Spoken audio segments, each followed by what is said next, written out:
अस्सलाम वालेकुम एवरीवन। तो कैसे आप सभी लोग? एक्साइटमेंट इज और एंड आपके बुरे दिन स्टार्ट।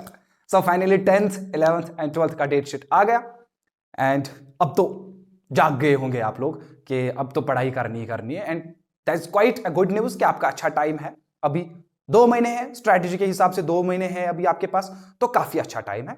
आप पहले काम डाउन करिए एंड हम अच्छे से डिस्कस करेंगे कि आपको कैसे स्ट्रैटेजी बनानी है, क्या क्या स्ट्रैटेजी में रखना है एंड आपको कैसे 95% से ऊपर लाने हैं मार्क्स। लेकिन उसके लिए आपको प्रॉपर स्ट्रैटेजी चाहिए। अगर आपने गलत स्ट्रैटेजी अप्लाई करी तो अल्लाह ना करे तो वैसा नहीं होगा, तो नुकसान हो सकता है। ठीक है, तो ठीक है, सबसे पहले ये जो वीडियो है ये 12th के लिए वीडियो है। तो 11th वाले भी देख सकते हैं इसको अच्छे से। मैं 12th के पर्सपेक्टिव से एक्सप्लेन करूंगा बिकॉज मुझे एक्सप्लेन करनी है चीजें। मैं 12th के पर्सपेक्टिव से एंड वो भी फिजिक्स से एक्सप्लेन करूंगा कि आपको दूसरे सब्जेक्ट्स को कैसे अप्रोच करना है। सिमिलरली आपको केमिस्ट्री में कैसे अप्रोच करना है, बायोलॉजी में कैसे अप्रोच करना है। तो ये सबके लिए वीडियो है। ठीक, तो सबसे पहले हम बात करेंगे कि आपको क्या है, इंग्लिश एंड जो आपका एडिशनल सब्जेक्ट है उनको आप कैसे प्रिपेयर करेंगे। अगर मुझे प्रॉपरली याद है कि 9th ऑफ मार्च को आप इंग्लिश का एग्जाम दे रहे हो, 9th मार्च इंग्लिश, एंड जो आप 20th मार्च है उसमें आपको क्या देना है, उसमें आपको एडिशनल सब्जेक्ट जो भी है। ठीक है, तो यहां पे जो 9th मार्च है इंग्लिश, इसको आप 1st मार्च से प्रिपेयर कर लो। 1st मार्च से आप इसको प्रॉपरली एग्जाम ओरिएंटेड प्रिपेयर कर लो। 9 डेज में हो जाएगा आपकी इंग्लिश। लेकिन ये तब हो जाएगा अगर आपने एक बार इंग्लिश को पढ़ा होगा ऊपर से। मैं ये नहीं बता रहा हूं आपको अभी से इंग्लिश पे बैठना है। अगर दिन में आप 1 आवर रखोगे इंग्लिश को, एंड जो ये आपका 5th सब्जेक्ट है 1 आवर, शाम को 10 से 11 एंड 11 से 12, ठीक है, 1 आवर उसको 1 आवर उसको, एंड मुझे लगता है कि ये 10-15 दिन में खत्म हो जाएगा। एंड बाद में आपको फिर प्रॉपरली कब पढ़ना है, प्रॉपरली आपको कैसे प्रिपेयर करना है, फिर 1st मार्च से 9 मार्च। उसी तरीके से आपको जो आपका लेट्स से ई साइनस है, मैक्सिमम का एनवायरमेंट साइंस है, या किसी का फंक्शनल इंग्लिश वगैरह है, या फिजिकल एजुकेशन है, वो आपको क्या करना है, वो बिकॉज 12th मार्च को केमिस्ट्री का है, 12th मार्च केमिस्ट्री है। जब आप 12th मार्च केमिस्ट्री दे के आओगे फिर एनवायरमेंटल साइंस पढ़ लेना। वो आपके 8 दिन बचते हैं, 8 दिन में आपका एनवायरमेंटल साइंस हो जाएगा अच्छे से।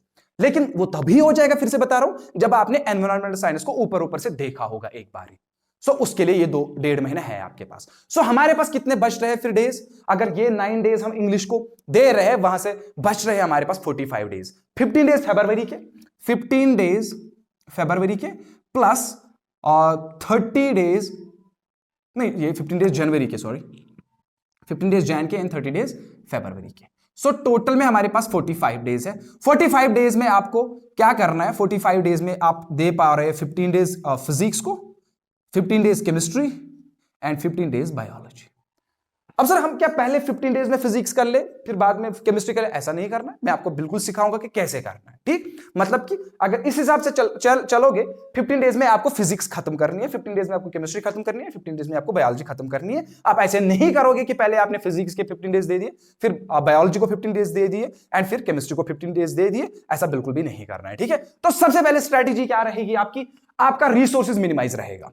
आपको रिसोर्सेज मिनिमाइज से मिनिमाइज करने हैं। आपको ऐसा नहीं करना मैंने इंस्टेंट नोट से पढ़ने, मैंने एनसीईआरटी पढ़नी है, मैंने कहीं से किसी दोस्त से नोट्स लिए, मैंने अपनी बहन के नोट्स रखे सामने, मैंने क्लास नोट सामने रखे अपने फ्रेंड के, मैंने अपने टीचर के नोट सामने रखे। ऐसा बिल्कुल भी नहीं है। ऐसे गोल के नोट्स नहीं रखने हैं। ऐसा करो कि यहाँ पे एक रखा फिर वो ये वाला, ऐसा बिल्कुल भी नहीं करना। रिसोर्सेज करो, एक को फॉलो, जिसको बहुत ज्यादा चाहत है कि वो 100 से 100 लेना चाहता है, 100%, तो उसके लिए आपको 2 रिसोर्सेज मैक्सिमम से मैक्सिमम फॉलो करने हैं। एक रिसोर्स फॉलो कर लो, मेरी सजेशन है एक रिसोर्सेज। हर कोई भी रिसोर्स, ऐसा फर्क नहीं पड़ता है। अगर आपने क्लास में अच्छे से पढ़ा है तो क्लास नोट्स फॉलो करो, अगर आपने बिल्कुल भी नहीं पढ़ा तो इंस्टेंट नोट से कर लो। अगर आप अच्छे दिमाग से हो, अच्छा समझते हो चीजें, तो एनसीईआरटी को फॉलो कर लो। ठीक है, लेकिन सबसे क्या वो आप, मैं तो यहां से आपको कंपेल तो नहीं करूंगा ना, ये कर लो। ठीक है, जैसे जिन्होंने हमारे से पढ़ा है मैं आपको सजेस्ट कर रहा हूं कि क्लास नोट्स को फॉलो कर लो। जिन्होंने नहीं पढ़ा, जिन्होंने किसी जगह और पढ़ा है, वो भी अपने टीचर की नोट्स फॉलो कर लो। बिकॉज जब कोई नोट्स बनाता है तो अपने दिमाग से ही, तो मतलब अच्छे से सोच के ही बनाता होगा। ठीक है, तो आप अच्छे से नोट्स फॉलो कर लो। एक अगर आपका मन नहीं भर रहा है तो दो, उससे ज्यादा नहीं। प्लीज प्लीज प्लीज ऐसी गलती नहीं करना, यहां से एक, फिर दूसरा, तीसरा, फोर्थ, फिफ्थ, सिक्स्थ, सेवंथ, ऐसे गोल करके रखते हैं, फिर यहां से एक कॉपी उठाते हैं, अच्छा ये वाला, उसे कुछ नहीं होगा, ठीक है। उसे आप कंफ्यूज हो जाओगे, उसे आप खुद का नुकसान करोगे, ठीक है। तो हो गया ये वाला, मैं ज्यादा टाइम नहीं लेना चाहता हूं। डिस्ट्रीब्यूशन ऑफ मार्क्स, आपको ये भी पता होनी चाहिए कि किस यूनिट के कितने मार्क्स है। रैंडमली नहीं चलना है, रैंडमली बिल्कुल भी नहीं चलना है। जैसे मैंने यहां पे लिखा है, ऐसे आपको एक पेज पे लिखना है सिलेबस, फिजिक्स का, केमिस्ट्री का एंड बायोलॉजी का। अच्छे से सर, इसके दो चैप्टर्स के यहाँ पे 8 मार्क्स है। करंट इलेक्ट्रिसिटी का, या करंट इलेक्ट्रिसिटी है तो 7 मार्क्स है। Moving charges and magnetism, current electricity है, पता नहीं क्या सोच रहा था उस टाइम। करंट इलेक्ट्रिसिटी है, इसके 7 मार्क्स है। सर रे ऑप्टिक्स के एंड वेव ऑप्टिक्स के, इसके मिला जुला के 14 मार्क्स है। डिवल नेचर, इसके 4 मार्क्स है। तो ऐसे आपको पता होनी चाहिए किसके कितने मार्क्स है, उसको थोड़ा एनालाइज करना है। सामने जहां भी पढ़ रहे हो आपको ऐसे दीवार पे चिपका दो, फिजिक्स का, केमिस्ट्री का एंड बायोलॉजी का। उससे आपका अच्छा दिमाग काम करेगा कि हाँ इसकी इतनी वेटेज है। एक ही चैप्टर को नहीं अटक के रखना है कि मैं 4, 5 दिन, 10 दिन एक ही चैप्टर पे रहूंगा और बाद में आपको पता चला कि उसके 2 मार्क्स है। उसका क्या फायदा है? आपको समझ रहे हैं? अगर आप किसी चैप्टर पे टाइम स्पेंड कर रहे हो, वो तभी आप करोगे जब उसके अच्छे मार्क्स होंगे। इसके एटम एंड न्यूक्लियस के 6 मार्क्स है, तो इसमें ये आपको 4 घंटे 5 घंटे में खत्म करना है, या एक दिन में मैक्सिमम से खत्म करना है, ठीक है। तो ठीक है, डिस्ट्रीब्यूशन वाला मार्क्स हो गए, ये इंपॉर्टेंट रहेगा। अब ये वाला इंपॉर्टेंट है सबसे ज्यादा, easy chapters then harder. Sir इसका मतलब क्या होगा? जो भी आपके इजी चैप्टर्स पहले बन रहे हैं, जैसे ये सबको पता है ये वाला इजी है, ये वाला इजी है, ये वाला इजी है, तो खत्म कर लो। 3 चैप्टर्स मुझे लगता है एक दिन में खत्म हो जाएंगे। अगर एक दिन में नहीं खत्म होंगे, मैं आपको गारंटी दूंगा 2 दिन में खत्म हो जाएंगे। क्यों? इसके 3 क्वेश्चंस है, इसके 3 क्वेश्चंस है, इसके 3 क्वेश्चन है। 9 क्वेश्चंस इसके इंपॉर्टेंट है। मुझे लगता है 9 क्वेश्चन, अगर आप अच्छे स्टूडेंट हो, अच्छे दिमाग वाले हो, 4, 5 घंटे, 6 घंटे, 7 घंटे में खत्म कहानी। फिर भी मैं आपको यहां से बोल रहा हूं कि 2 दिन ले लो, 2 दिन ले लो मेरी तरफ से, इन 3 चैप्टर्स को खत्म कर लो पहले। क्योंकि अगर आपने इन 3 चैप्टर्स को खत्म किया, 10 मार्क्स आपके जेब में, ऐसे ऐसे रखे आपने 10 मार्क्स, ठीक है। तो बाद में यहां से इलेक्ट्रोमैग्नेटिक वेव्स, 3 ही क्वेश्चन है इसमें, 3 मार्क्स जेब में, 2 घंटे में खत्म होगा। ऐसे सबसे इजी है एग्जाम को प्रिपेयर करना, जिसमें मतलब मैंने ऐसे लड़के देखे ना, अल्लाह पाक की कसम, कभी कुछ नहीं पढ़ा होता है, ऐसे प्रॉपर स्ट्रेटजी फॉलो करते हैं, 1.5 महीने 1 महीने पूरा 90% मार्क्स ले आते हैं, ठीक है। तो ये वाली स्ट्रेटजी इंपॉर्टेंट रहेगी, इजी चैप्टर्स देन हार्डर। ऐसा नहीं करना है कि मैंने जस्ट लाइक इसमें से कोई हार्डर चैप्टर नहीं है, मैं यहीं से बता रहा हूं, कोई भी चैप्टर इसमें डिफिकल्ट नहीं है, सारे इजी चैप्टर्स है, सारे 12th की फिजिक्स है, बच्चों वाली फिजिक्स, ठीक है। तो मुझे पता है अगर आपको लग रहा है लेट से मैं मानूंगा यहां पे अल्टरनेटिव करंट आपको थोड़ा बहुत मैथमेटिकल लग रहा है, थोड़ा बहुत हार्डर लग रहा है, तो इसको बाद में रखो, पहले तो इजी चैप्टर्स हटा लो, तो फिर आपको अच्छा मैंने अभी 40 मार्क्स कवर कर लिए 3 दिन में या 4 दिन में, अब इसका बाद में देख लेना आराम से, ठीक है। ओके, यूनिट वाइज स्टडी का मतलब क्या हो गया? अगर आपने यहां से सेमीकंडक्टर डिवाइसेस उठाया, सुबह उठाया, इसमें से 1.5 क्वेश्चन नहीं पढ़ना है, फिर वहां से ज़ूलॉजी वाला वो डाइजेस्टिव सिस्टम उठाया, फिर डाइजेस्टिव सिस्टम को 1 घंटा दिया, फिर यहां से अल्डिहाइड कीटोन वाला चैप्टर उठाया, उसमें से 1 क्वेश्चन की प्रिपरेशन ऑफ अल्डिहाइड्स, फिर दूसरा फिर यहां से सॉल्यूशन को देख लिया, फिर यहां से मूविंग चार्जेस मैग्नेटिज्म 1 क्वेश्चन देख लिया। ऐसी स्ट्रेटजी फुजूल स्ट्रेटजी है, प्लीज ऐसा मत करो। अगर आपके फ्रेंड्स आपको बोल रहे हैं ऐसा कर लो, ये घटिया स्ट्रेटजी है।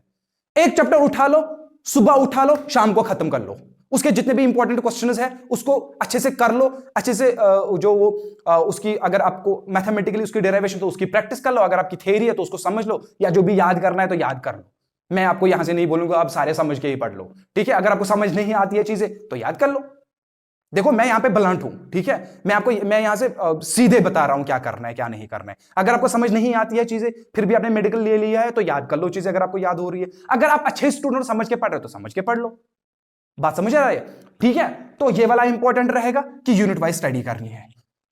पहले एटम को इसके 3 क्वेश्चंस भर रहे, 3 क्वेश्चंस को खत्म कर लो, इसको टिक कर लो, इसके एंड ये न्यूक्लियस है, इसके 3 क्वेश्चंस खत्म किए, 6 क्वेश्चंस, 1 दिन लगा, 1.5 दिन लगा, जो भी लगा, 7 घंटे लगे, 3 घंटे लगे, वो डिपेंड करता है आपका कितना पावर है, ठीक है, आपका कितना ग्रास्पिंग पावर है। तो ऐसे 6 मार्क्स को टिक कर लो, ठीक है। सुबह आपने लड़े से यहां पे इलेक्ट्रिक चार्जेस एंड फील्ड्स, इसके 5 क्वेश्चंस इंपॉर्टेंट है, किए खत्म, इसको टिक कर लो, हाँ मेरे 4 मार्क्स खत्म, मेरे 4 मार्क्स जेब में, ठीक है। तो प्रॉपर केमिकल काइनेटिक्स उठाया, एक दिन में खत्म किया, शाम को उसको ऐसे टिक कर लो, हाँ इसके मैंने 7 मार्क्स खत्म किए।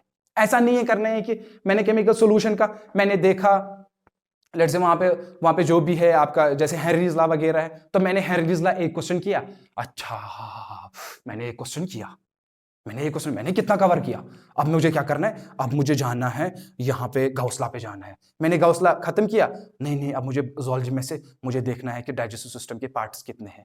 अब ऐसे बिल्कुल भी नहीं करना प्लीज, ऐसा बिल्कुल भी नहीं करना, ठीक है, उससे आप अटके रहोगे, एक ही चैप्टर में अटक के रहोगे, ठीक है, वैसा बिल्कुल भी नहीं करना।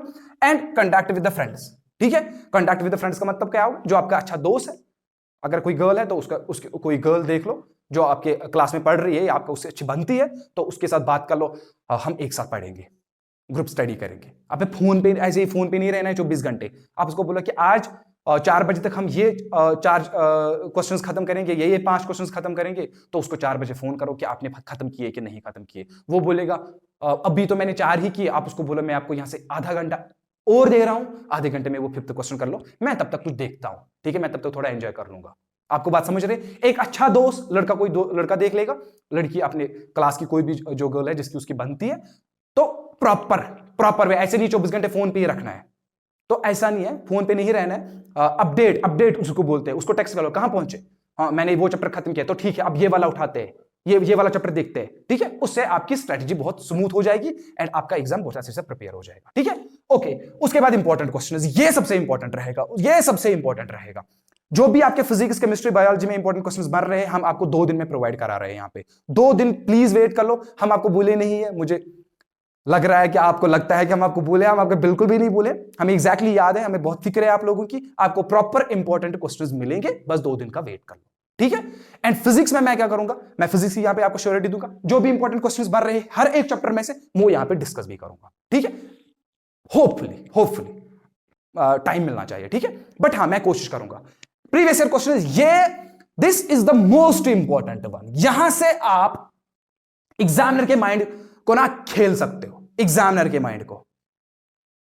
आपको क्या करना है, प्रीवियस ईयर क्वेश्चंस देखने हैं कि किस टॉपिक में से कैसे क्वेश्चंस पूछे गए हैं। क्या मेरे लिए एलसीआर सर्किट इंपॉर्टेंट है? अगर एलसीआर सर्किट इंपॉर्टेंट है, उसमें कौन सी चीज इंपॉर्टेंट है? क्या मेरा अगर simple resistive circuit, simple inductive circuit, simple capacitive circuit, अगर अच्छा पावर अगर आपको देखना है पावर में वहां पे, तो आपको देखना है कि पावर में से कैसे क्वेश्चन पूछा गया है। अगर आपको गौस लॉ पूछा गया है, गौस लॉ में आपको कैसे क्वेश्चन पूछे गए हैं, ठीक है। जैसे मैं कल देख रहा था, what is electric flux, statement of Gauss law, it is application to infinite charge, infinite wire having charge Q something. आपको प्लेन शीट की अच्छा, what is electric field and discuss the properties of electric field lines, ऐसे। What is electric dipole, नहीं what is dipole moment, find the electric field due to the dipole on the dipole axis. आपको देखना है कि ये question कैसे पूछा गया है, दैट इज वेरी इंपॉर्टेंट। आपको बात समझ आ रही? जैसे यहां पे जहां से मैं अभी देख रहा था, what is photo electric effect and what is Einstein's photo electric equation. आपको देखना है कि क्वेश्चन में कैसे पूछा गया है ये चीज। अच्छा, जैसे हम क्लास में पढ़ाते हैं तो हम क्या लिखते हैं बोर्ड पे, फोटो इलेक्ट्रिक इफेक्ट। वहां पे आपको ऐसे नहीं होगा फोटो इलेक्ट्रिक इफेक्ट बड़ा लिख के आपको समझ आएगा, वहां पे देखना है कि ये कैसे पूछा गया है। आपको बात समझ आ रही है? आपको बात समझ आ रही है? ठीक है, तो ठीक है, ये बात कर लेना, प्रीवियस ईयर क्वेश्चंस, उससे आपका अच्छे से समझ आ जाएगा किस टॉपिक को कैसे पूछा गया है, वो इंपॉर्टेंट है। बिकॉज जब एग्जाम में जाओगे आपको टॉपिक भी आता होगा, लेकिन क्वेश्चन उसने ऐसे पूछा होगा, आप बोलोगे तो ये तो हमने कभी देखा ही नहीं है, ये तो हमने कभी देखा ही नहीं है। समझ आ रहा है ना? तो ठीक है, ये स्ट्रेटजीज फॉलो कर लो एंड 2 दिन वेट कर लो, 2 दिन के बाद आपको प्रॉपर इंपॉर्टेंट क्वेश्चंस मिलेंगे। Thank you so much.